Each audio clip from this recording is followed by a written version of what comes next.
Good morning, everyone, and welcome to the final meeting of the ARIES project, Augmented and Immersive Reality for Improved Education in Schools in Europe, a project that brings together partners from Germany, Greece, Italy, and Lithuania with the shared goal of creating practical, accessible learning tools for high school teachers and students. Today, we are going to talk about how augmented and immersive reality is transforming education in European schools. Let's start with Vincenza Mione, the school headmaster of the ITT Caruso School. Mrs. Mione, what strategies do you consider most effective for integrated augmented and immersive reality technology into school curricula while actively engaging teachers and enhancing student skills? Well, this is a great strategy that we are going to take for our habits, because we have discovered that if you are engaged in your work, in working with students, you get students more engaged in their process of acquirement. So it's something that we have to share. Teachers motivated gives motivation to students and back forward. In this way, if we have in a school all these techniques and these methodologies, we are sure that anyone can be a part. Every student can reach the goals because they have the time to reach it in the way they want to do. We have time, we have techniques, we have a methodology, so everybody can achieve competence for the world. Okay, thank you. Let's now pass the floor to Francesca Pozzi, Director of the Institute for Educational Technology, the CNR. Mrs. Pozzi, what actions can support the transfer and the valorization of the project's results? Well, I guess the microphone is off now. Yes, so okay. Let's change it. So thank you very much.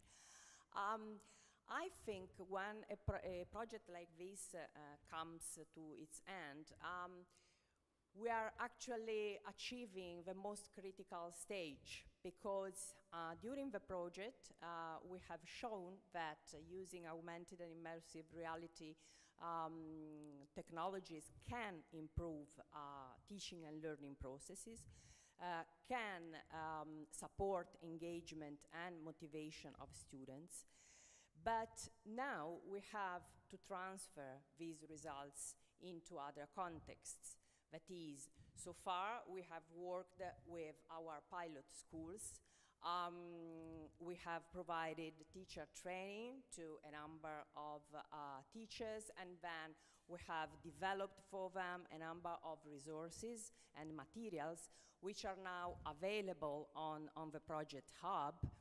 But now we have to do, the next step, which is to try to encourage other people working in more traditional schools, let's say, to take up our innovation and to use it in their everyday practice.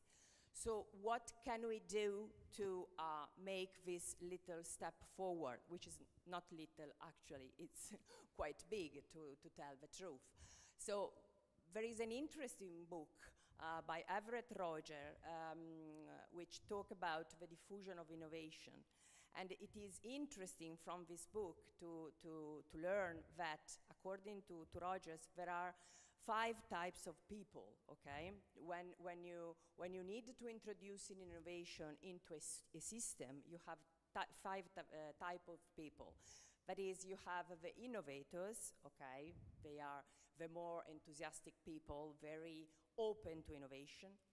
Then you have the early adopter. We are, again, very keen to innovation. And then you have what Rogers called the early majority. These are people who are not in principle against innovation, but they need to be, they are a little bit more skeptical, and they need to be somehow convinced to take up innovation. And then you have the late majority, and then you have the laggards, who are people who probably will never adopt innovation, or at least they will adopt it when this technology will not be an innovation anymore. So I think in this project we have reached for sure innovators and early adopters, but then now there is a chasm and we need to reach the early majority. So how can we do it? There are a lot of actions, of course, that we could do. It's easy to say that there are, a lot of, international and national channels that we can use to disseminate our results. This is something that is quite, let's say, easy to use. But I don't think this will be enough. I mean, if you just work on raising awareness of your results, this probably will, yes, okay, raise awareness, but it's not enough, okay?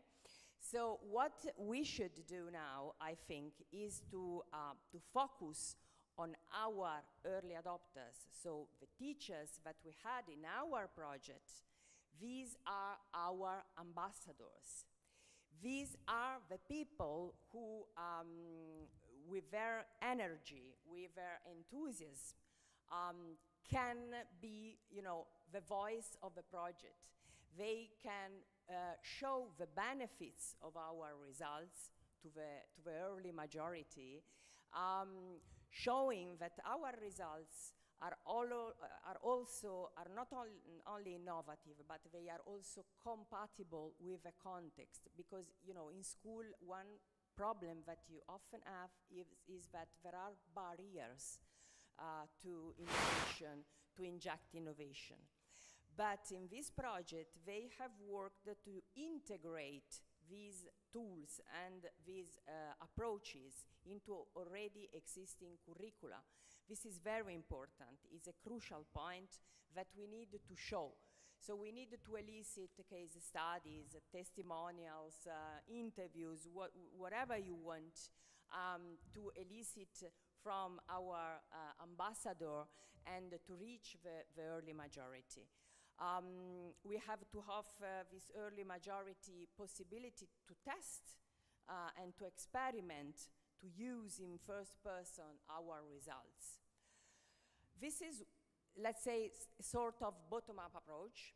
I think today is also important to have a top-down approach. That is to say that we also need to reach policymakers, because we need to, given that in this same project, we have found that there are criticalities in the educational system that might prevent this innovation to be adopted.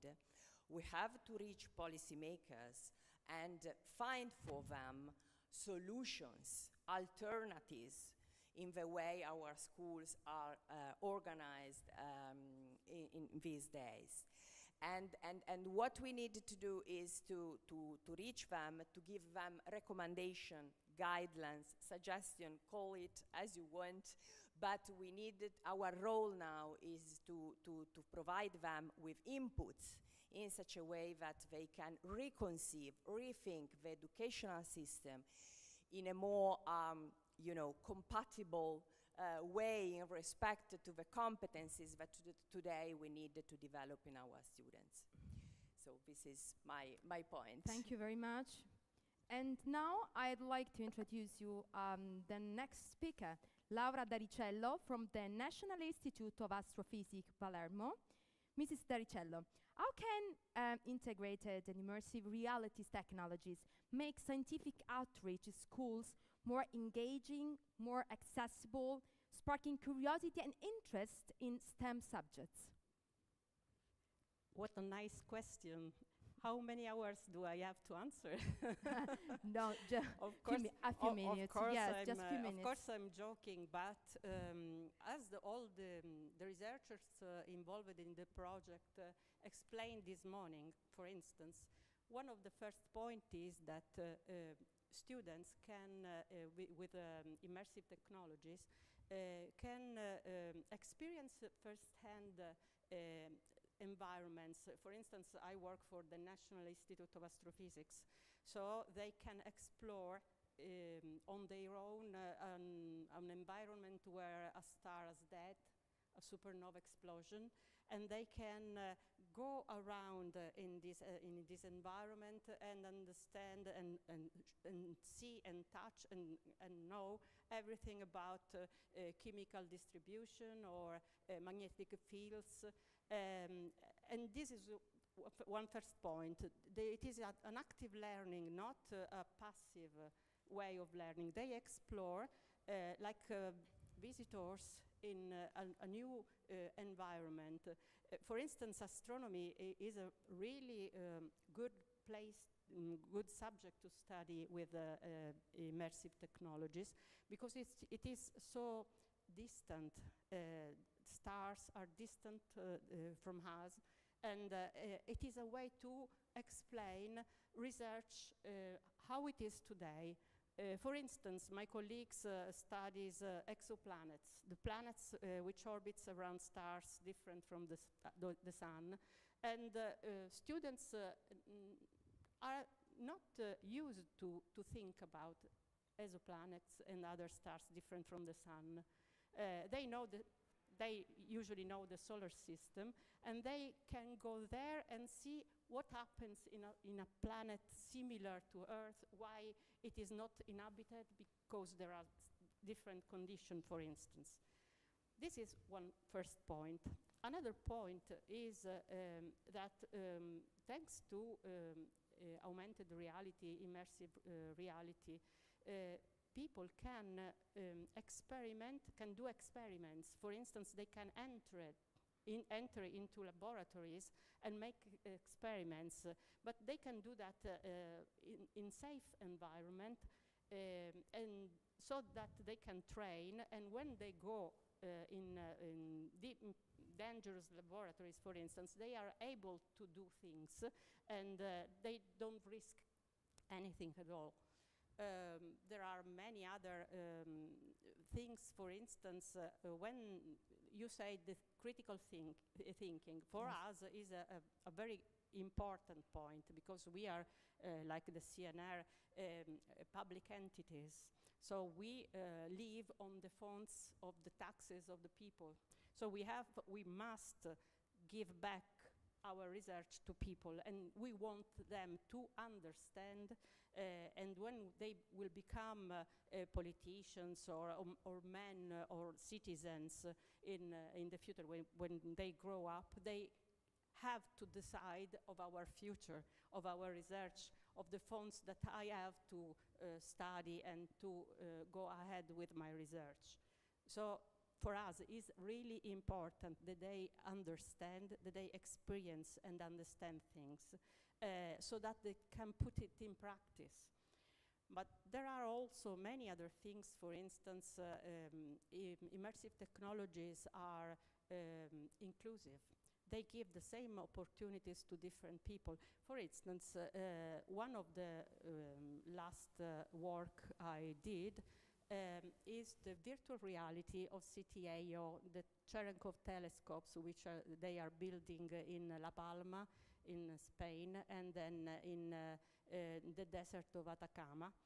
And I give the opportunity to students to go there. How many students can go to the desert of Atacama from your school, for instance?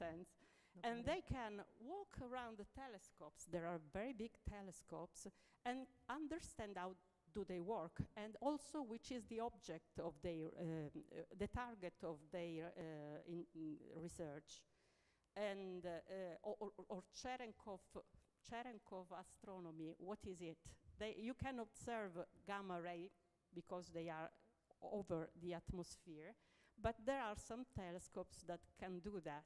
So they can understand things because they go there and understand there. They experiment. They experiment, yes, on their own. But yes, it is a way to understand. that not only motivate people, motivate students because they are millennials and they are used to computers, used to mobile phones, but not only for this, but because they have to experiment to understand. They don't want anymore people who from the top tell them, this is the truth, you have to know it, you have to experiment. We want them to understand the scientific method, to make themselves scientists in a way. Moreover, immersive technologies can give the opportunity to self-assessment in the way that they can check their deficiencies. Okay. Yes, unfortunately. There is a lot of text now in the chat. Exactly, I'm doing the same but directly to What was I saying when you lost connection? Where I was? Okay, there are some issues with the connection. I don't know. Okay, can you hear us? Yes. Okay. Okay. I was saying that students can also understand their faults when they are doing a personal experience with in education with immersive technologies, and they can correct misunderstandings or faults during the path they are going to do, and evaluating themselves during the formative process. So it is not just an evaluation, but a way to grow up, to auto-learning. I was saying also that, for instance, the personal experience can help with dyslexia or other speaking and understanding disorders.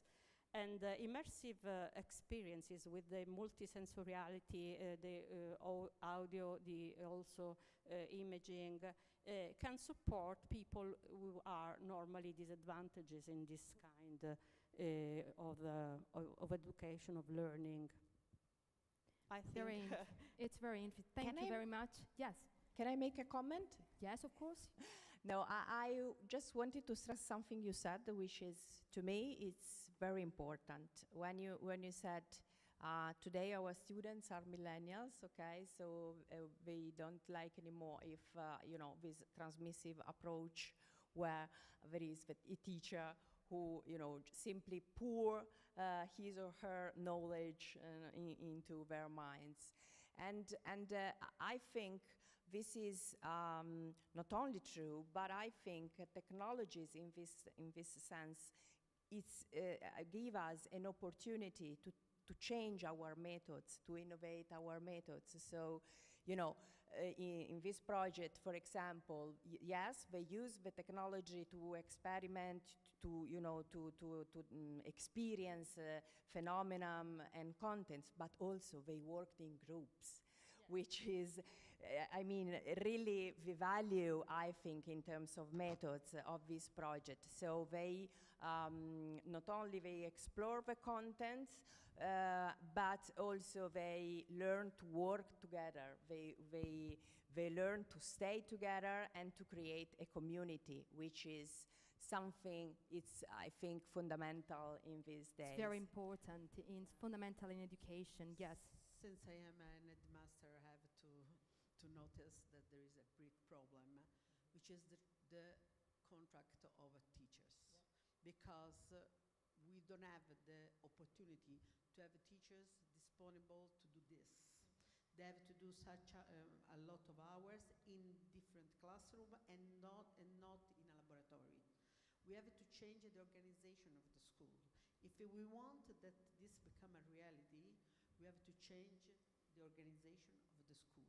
We have to start from a school which is doing school, and we have to have teachers already prepared to use these new methodologies.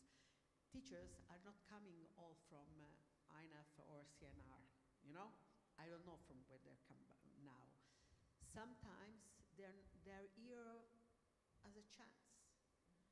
So they have to be driven in this field, and we need time, and we need to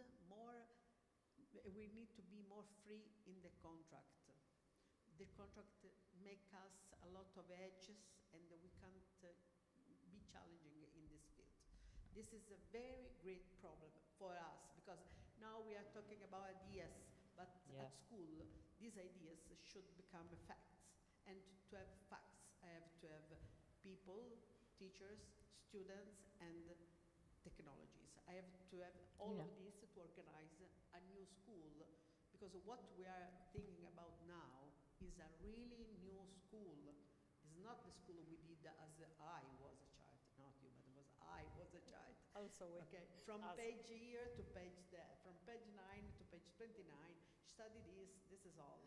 Now we have to manage with different methodologies, because they are more involving and student-centered. The student is the main character of this process. And if we want this, we have to change teachers, because they are the trade union. They are between students and ideas. They have to put ideas in real. And so I see another problem, a very big problem, more than this, bigger than this, because the ministry, as you all know, doesn't want to the use of mobile phones when students are. I agree with this. I agree. Yeah, we have well, more, believe me, easy, better in this way in classroom. but They have to use under control. of course under control, but they have to They use should be them in educated class. at Yeah. using mobile phone classes. But it's a sort of paradox, because our ministry says students cannot use mobile phone at all when they are at classroom, This is but the implementation of the new teaching methods, the digitalization of teaching is fundamental for our educational system. But In each school, we have laboratories already equipped with all the technology. All the schools had the opportunity to buy what they need, and we can share all together. The opportunity you give to a classroom is not for one student, it's for the whole group.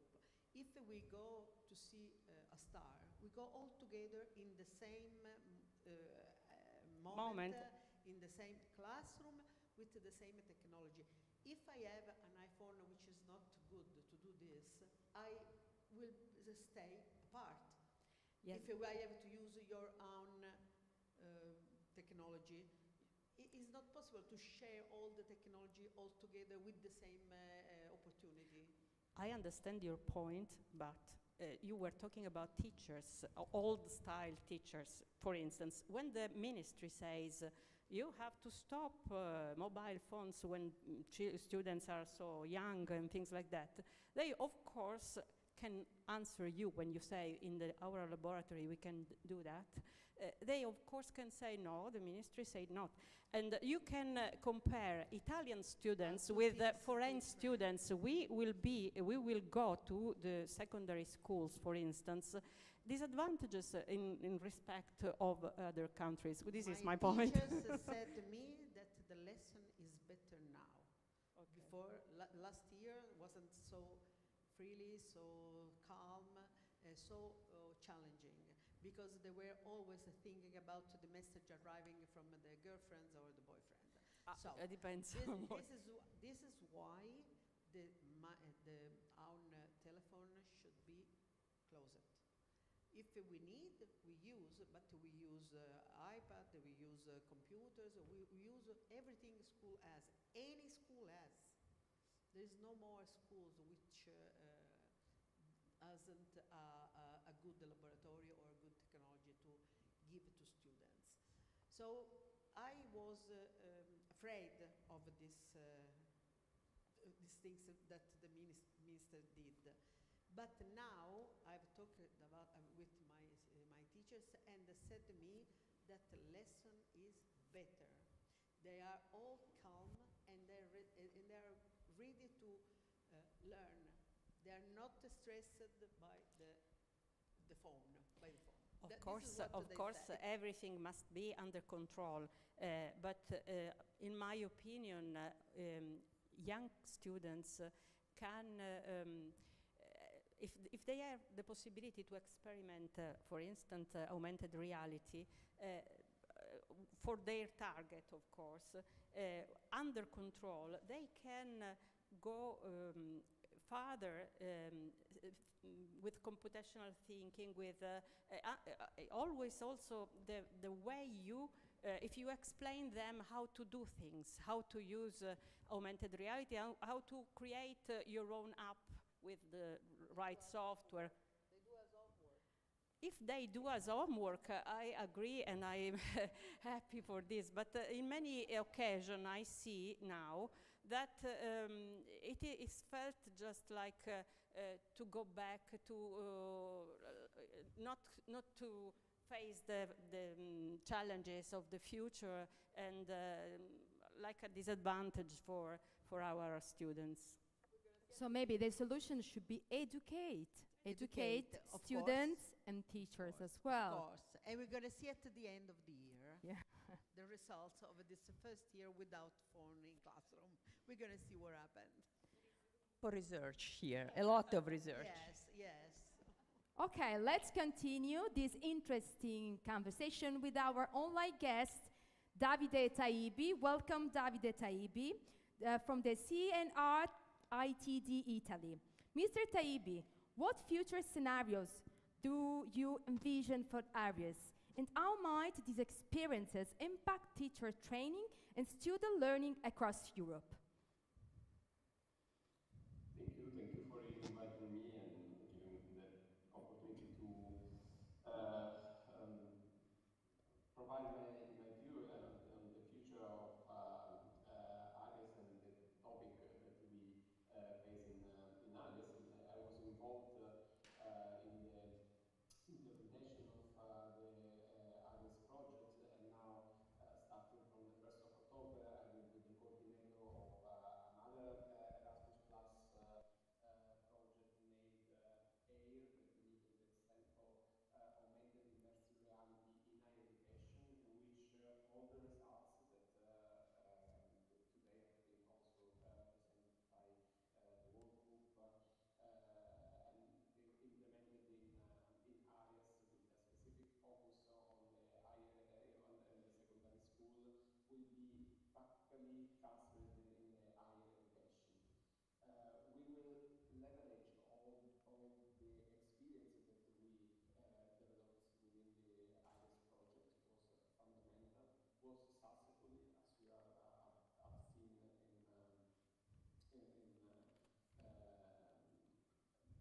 with the experience reported also by the students and all the partners participating in the project.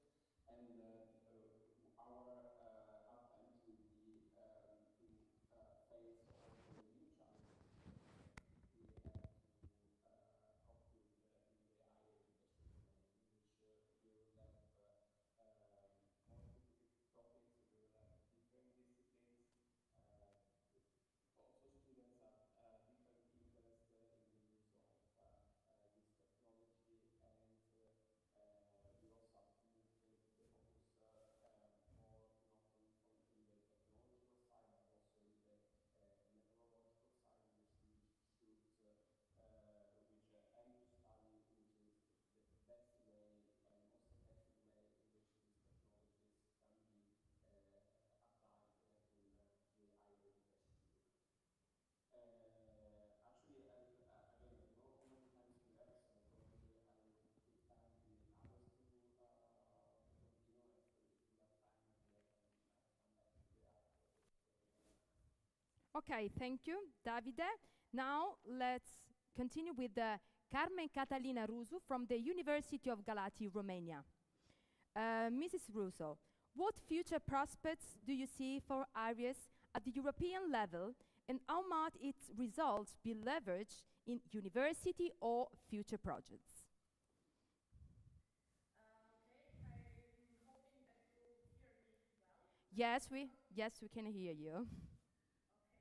Okay, thank you very much. So before replying to your question, first of all, I would sincerely like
It's always boring. It's always boring. So, from this point of view, the engagement and the use of the new technologies will bring satisfaction to students. Of course, you ask about the European level. Yes. My opinion is that at European level, it will be a very nice opportunity to strengthen the alignment with the digital education priorities. And from this point of view, ARIES results of the project will provide a very good, let's say, starting point for developing other priorities. Um, Okay. from my part, I suppose that the results of the project will bring a very nice knowledge to all the educational institutions,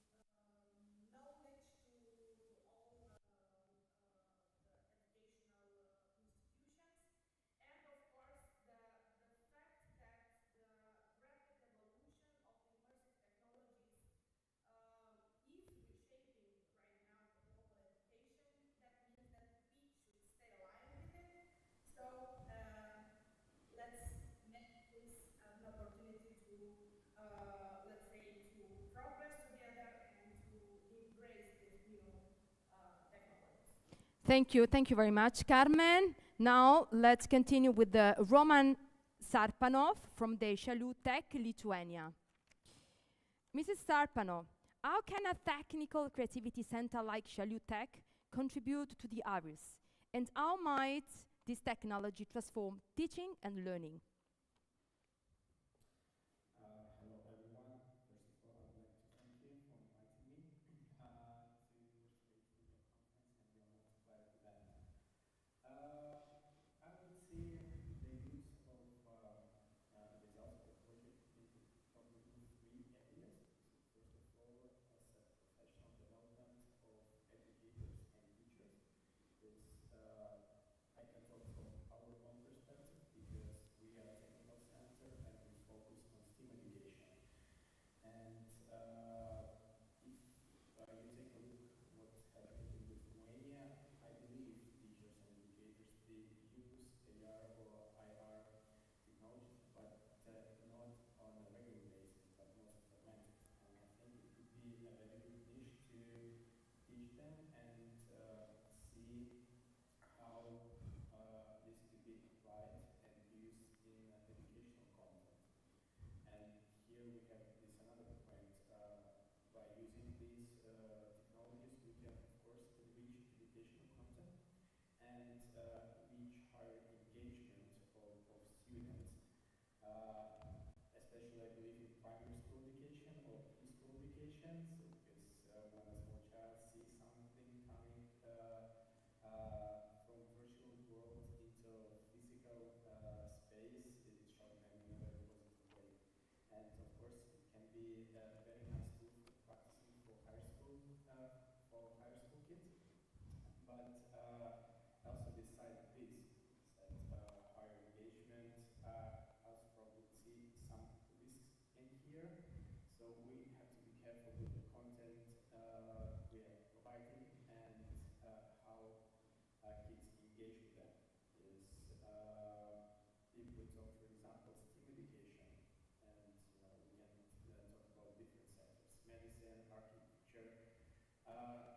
It's easier and to teach them some skills, but still you need to practice those skills in real world. If you want to choose chemistry or mechanical, or to build a house, you can use AR as a practical tool, but still then you need to practice it in real life. So here we need to find the balance, how we organize our content and how we use it with the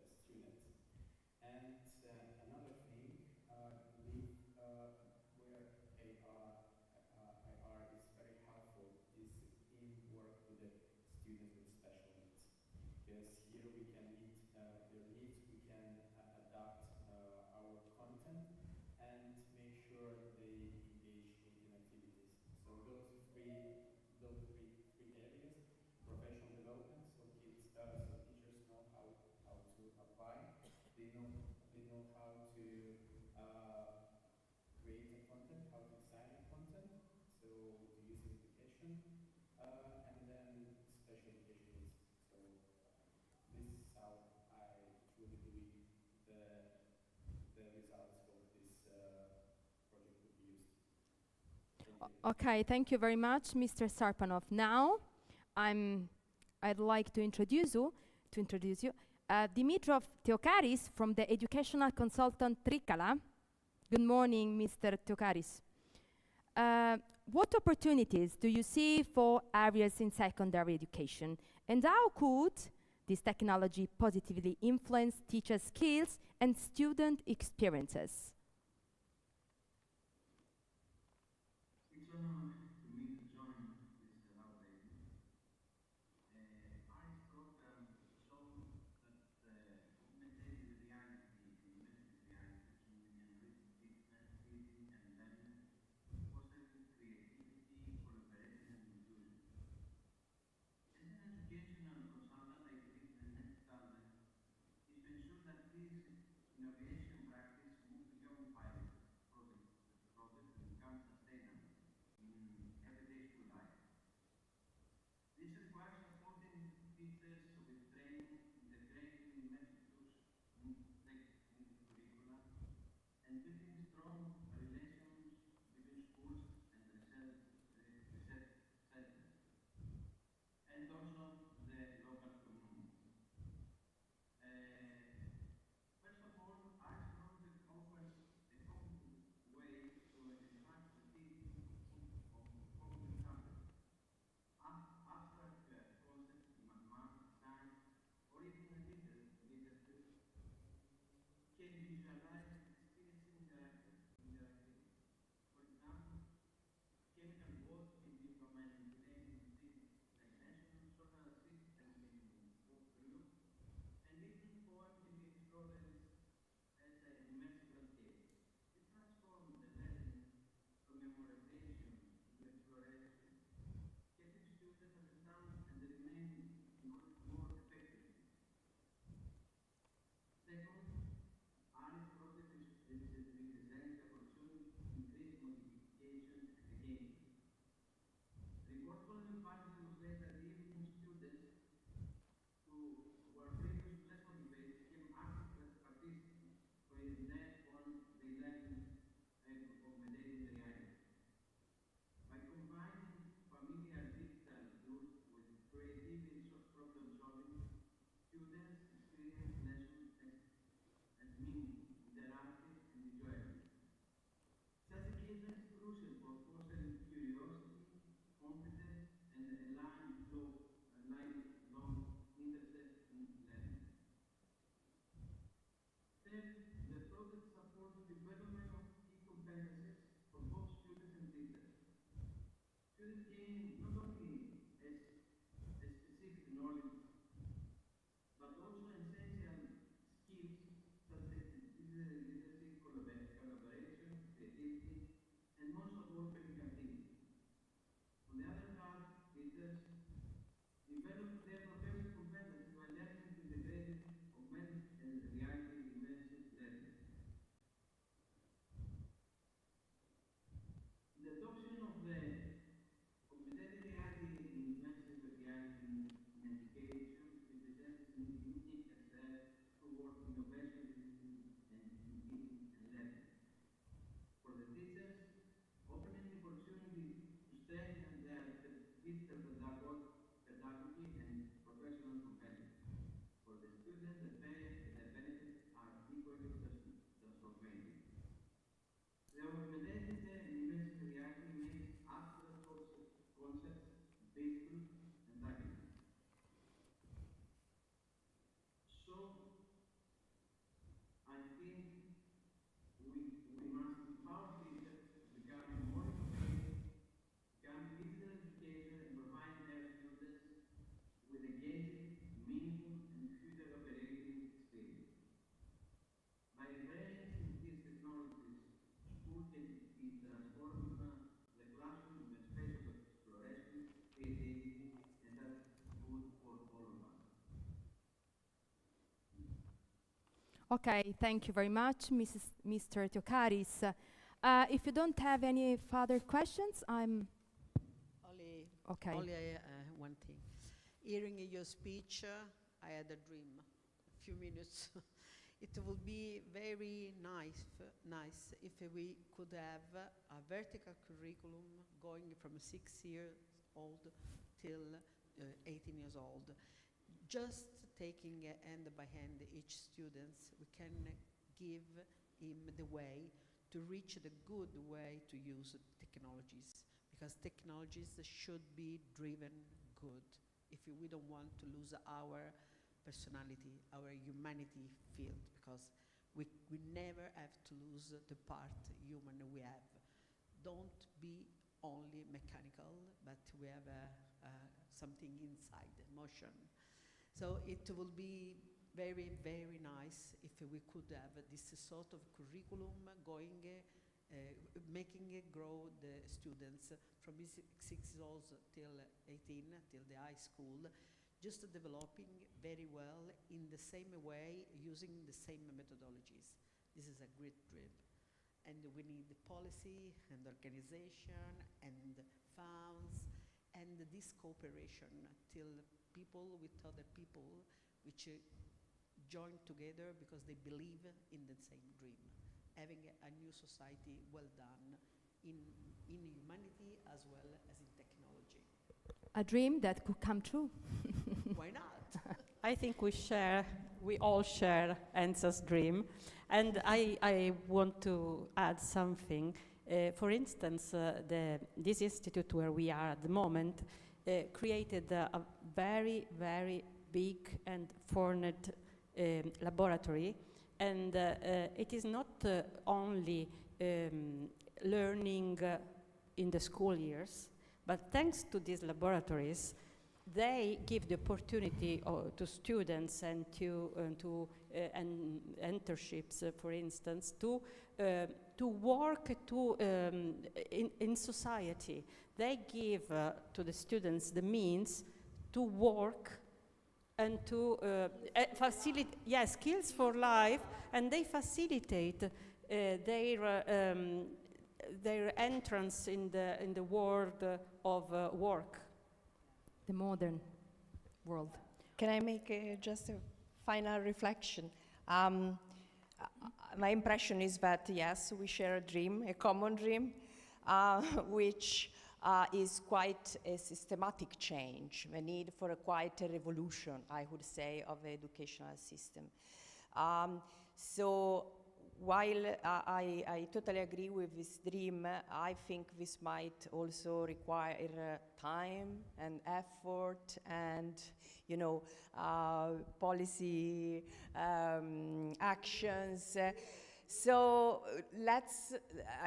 my invitation here, just to conclude, is, but let's not wait for this. In the meantime, we can do, in our own little environments, we can do what we can do, but, just not keep on trying, keep on doing research, keep on experiment, and let's give input to the policymakers to make this big change. That's why we all shared a lot of projects together. Yeah. We did a lot in the past, and I think we'll do in the future too. Yeah, I hope so. Okay, I would like to thank you, all the partners, students, teachers who have been involved in this very interesting project. I'm sure that this project has shown us that immersive technologies are not just tools, they are gateways to deeper engagement, creativity, and above all, inclusion in education. So I'm sure that ARIES is not the end. ARIES is the beginning, a foundation for future innovation, collaboration, transformation in schools or university in Europe. Thank you for your presence, thank you for your insights, your commitment, and let's continue building the future of education together.